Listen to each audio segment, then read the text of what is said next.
Hey, Fanboy Nation. This is your pal Daffy Duck, and you're watching. We're watching Fanboy. Fanboy, etc. Fanboy Nation. I assume Tom. I'm sorry. Please go on with Daniel and Nina being back with you for Chief of Staff, as well as Aaron Eckhart, whose name is posted above me. Exactly. No, we also have Daniel Bernhardt, who is in Hell Hath No Fury, who's back in this one as well, and doing his own stunts and his own fight scenes and helping to choreograph some of the action on the picture as well. He was a great help. So it's two returning cast members from previous films, but I like to do it that way. Well, it's wonderful because you already have a working relationship and a shorthand that you created with them. And Joseph Cannon as well, who is also in Hell Hath No Fury, who's in this one, who does a very good, sort of ambiguous spy character. Jesse, with the previous film, it was a World War II period piece. This is a modern espionage story, very much of I tried to get out and they pull me back in, a la Godfather 3. Is there ever any fear that something that you thought was fictionalized comes to fruition and you actually get the call, whether it's from MI or a CIA or anybody else, and going, that's a little too close to home, change the script around? I've never had that, but there's always that concern. When I think they have a flag, the internal sort of agencies like NSA and CIA, what the CIA isn't an internal, but and then when they see our search engines and we would get flagged like a terrorist, they go, oh no, it's just another Hollywood type, and we get a get out of jail free card, because we joke about it. But if you went through my search, my Google search, my search, when I'm writing a script, I mean, it's it could be misconstrued as a person of great interest with regard to world power being toppled here and there. So it is interesting. You do have those thoughts a lot, especially when you're in a country that got out of a very oppressive regime only sort of 30-40 years ago with Hungary. They have a museum in town which is stark reminder of how how little time has passed since there really was sort of a menacing empire looking over a otherwise free people. So it is an interesting question, but no, it's never happened to me. Right. Well, I very rarely quote politicians in interviews, but Ronald Reagan at one point did say that we are one generation away from tyranny. So that's an interesting thing to think about. And being only about 50, 60 years removed from what happened in Bucharest, and 80 years from World War II, we do have that short memory. Yeah. No, we have a very, very short memory, and it's we have to study history, and we have to watch, and we have to understand the past to be careful of the future. A lot of the elements in Chief of Station I took, that there are little hidden logos and statements and books hidden there. I studied the OSS and the SOE during the Second World War when I made I've made several films in that genre and several scripts, and in this it gave me a chance to bring him in. You see his baseball cap in there. It has the Jed Berg on it, which is was the OSS during the Second World War, which became under William Colby became the CIA in the post-war years. So it's I've tried to thread a lot of that into it. It's difficult. We're making it, an action film that has to entertain people. So there's a certain amount of fantasy that you understand can be there and should be there. But you also try and embed it in a foundation of as much fact as possible. And to that end, we did a lot of research, and I talked to a lot of people online and bounced backwards and forwards, and met a few people who had worked in that particular line of work, and it was tremendously interesting making this film, and hopefully people who know a little bit about it will see some of that in there when they see the film, and also enjoy it for its visceral escapism. Well, it is a beautiful action thriller. Aaron Eckhart is untouchable as a performer. One of the best movies that I think he ever made was Thank You for Smoking. And just the insanity of that film and how close it really is to how people behave was incredible. But Olga, and I can never pronounce her last name properly, is incredible. Kurylenko. Alex Pettyfer. I'm sorry, what was Olga's last name? Kurylenko. Kurylenko. Thank you so much. And Nick Morgan and so many other people that you've been able to pull together into this. when you've had it mapped out and you have this limited shoot, but you need to make it seem like you had 6 months, how much preparation goes into it before you start rolling? On this one, a lot of preparation went into it. It was pretty jammed because the film was initially with a different lead actor, and then we had Aaron sort of 2 weeks before, so it was a big shift. I knew Aaron was capable of action, so I leaned into that. We put a lot more into it. I put the car chase into it at the last minute, but all of that kind of stuff to be safe. Professional has to be prepped, has to be rehearsed, and the cars have to have roll cages inside them. We have to have drivers for those cars and safety drivers and the safety people on set.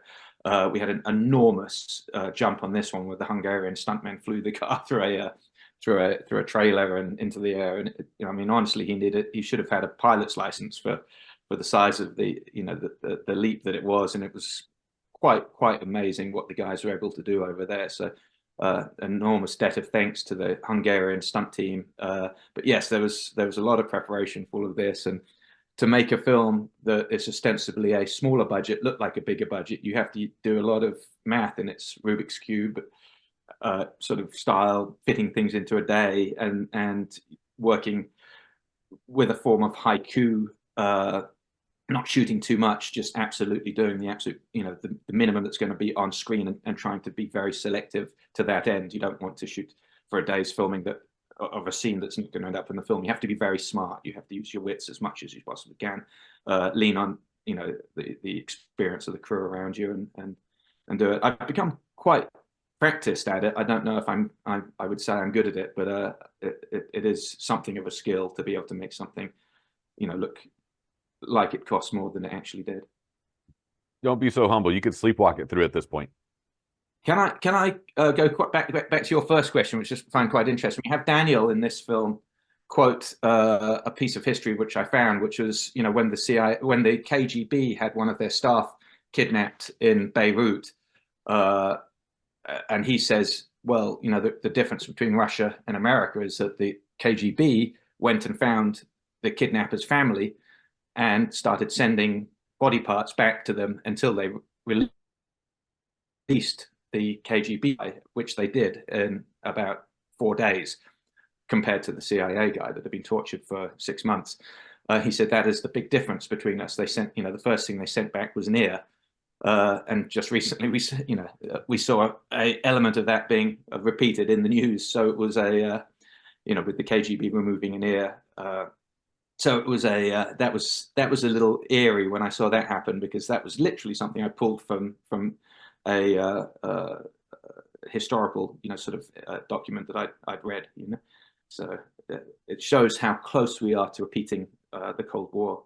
Right, and that's the scary part, is that we're that close to it. Yeah. Is there anything that you touch upon a subject, like you'll do your research and then you'll write just enough historical fact into the fiction that you're going, this could never happen, and then, like you said, with the ear thing, 6 months later, something will pop up and you're like, ooh, that was a little too close to home. Maybe I should be a little more careful. It's interesting because Daniel, did a fantastic job of delivering that speech to Aaron while he's torturing him. And we were both saying, God, this is some creepy stuff, because we're both old enough to remember the Cold War. I was actually working on a film, in 1990 when it all started to crumble. And we were joking about it on set. And then the moment I saw this in the news with what they had done to the terrorists, and I called him straight away and, oh my gosh, look how close we were. We had a little chat about it. You're making films set in this time. You're making action films, and you hope that you never influence anyone into actually causing pain to anyone. It's you wouldn't want that to happen. But on the other hand, you want your film to feel fresh and interesting and different, and it's a very great template to base a film on all the other films you've seen that are fantastic, and I can tell when I see the work of a director whose primary motivations are other people's movies, and that's fine. There's nothing wrong with that. It's okay. But I can also tell when I'm watching a director who has read books, who has read autobiographies, who's lived a life, who's been in the army, or has traveled the world or backpacked around it, and there's a sense of something a little bit more tactile and real about it, a little bit more authentic. Those early filmmakers and pioneers were all adventurers. William Wellman had fought in the Foreign Legion in the First World War and flown aeroplanes in World War One, and his films contain a sort of authenticity to the action, the way human beings react, as opposed to what we've come to now, which is this point in time where everyone is very glib and humorous. They see an action sequence and someone die, and they make a little comment afterwards, and it's a joke, and we move on. This is not what happens in real life, and it shouldn't be. And so you have to think to yourself very carefully: am I making a film to make people giggle and be self-referential and laugh, or am I making a film that's going to be sort of based on a little bit of reality and really make people think? It's a decision you make going into the movie. With Chief of Station, I tried to pull as much as possible from reality to sort of put groundwork and the foundations to this story, which was essentially a very fantastical and fantasy sort of story. So hopefully we've pulled it off and people enjoy it and dig it, and it makes the hairs on the back of the neck stand on end for a few minutes. Well, I mean, you've made martial arts movies like Triple Threat. You've done period pieces, espionage. What is it about? Let's take Espionage for this case with the Chief of Station, that we're so enthralled with the idea of spying on other nations and the intricacies and the players, and essentially the world being a chessboard for this type of work. I think there's a certain amount of I think it calms us. It makes us feel secure to know that there are other people watching out for us out there. There's that line by George Orwell about the ugly, dangerous men who watch out for us at our borders that we don't have to meet, but they're looking after us and they're looking out for us. To that end, there's also a nightmare fear of there being an overlord, a power that is not benevolent, that is malevolent and has it in for us, and we like that fantasy. There's a lot of people have dined out on conspiracy theories and things like that, and it makes it's entertaining for us to think that there are James Bond villains out there, and there are great, the awful sad fact is, when you research this stuff in great detail, you find out the absolutely boring mundacity of evil, and that truly awful people in this world, acts in this world, are often committed by the most intensely boring, business-like accounting type people who are simply in a place pushing one number to another number and saying that has to be gone, this isn't going to work. And with that move, they've just wiped out a building and a street and all the families in it, and that can be a that can be a sort of rather alarming thing when you do this research. There are no bad guys rolling their mustaches and laughing with a cat on their lap that they're purring, as they still nuclear missiles. The true evil is a lot more boring, unfortunately, and doesn't serve movies quite so well. But that's the line of work we're in is entertaining people, and I think there's a lot of there's entertainment in thinking that there are conspiracies and greater dictators waiting to take over, and North Korean invasion by paratrooper is going to come into Idaho. These are things that make us give us the juices of drama that we like, entertainment. Well, I do believe I read somewhere that Fleming was a paper pusher, and that's how he had the time to write the James Bond franchise. Perhaps, yeah.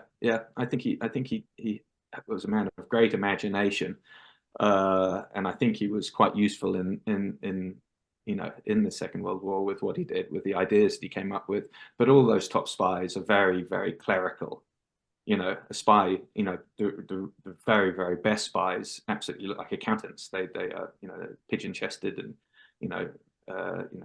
toes point inwards, and they've got no muscles on them, and glasses, and they're cerebral and smart. They won't say a lot and they'll listen, but they'll beat everyone else in the room at chess, and they're one step ahead of everyone.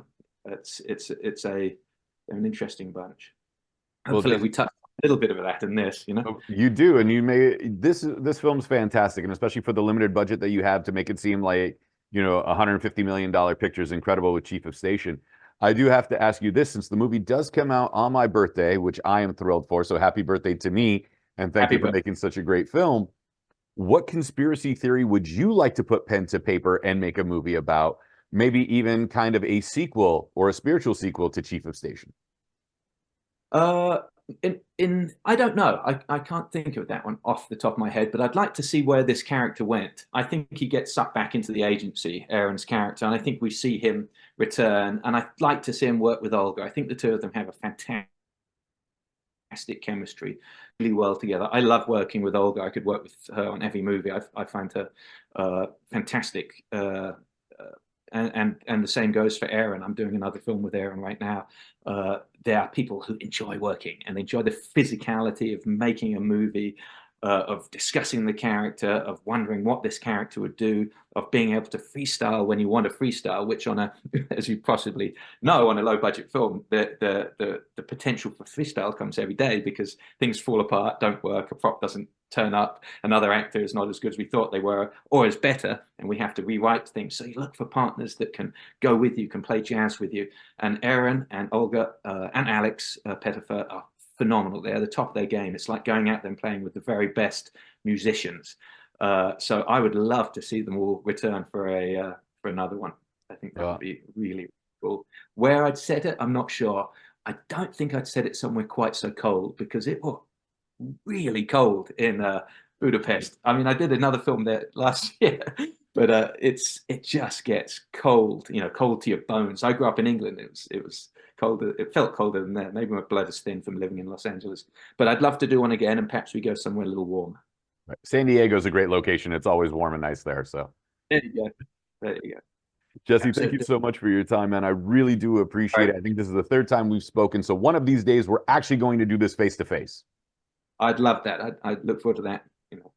Thank you so much. Chief of Station comes out Friday, May 3rd. An incredible espionage action film. Jesse V. Johnson, is always a pleasure. Thank you very much for having me.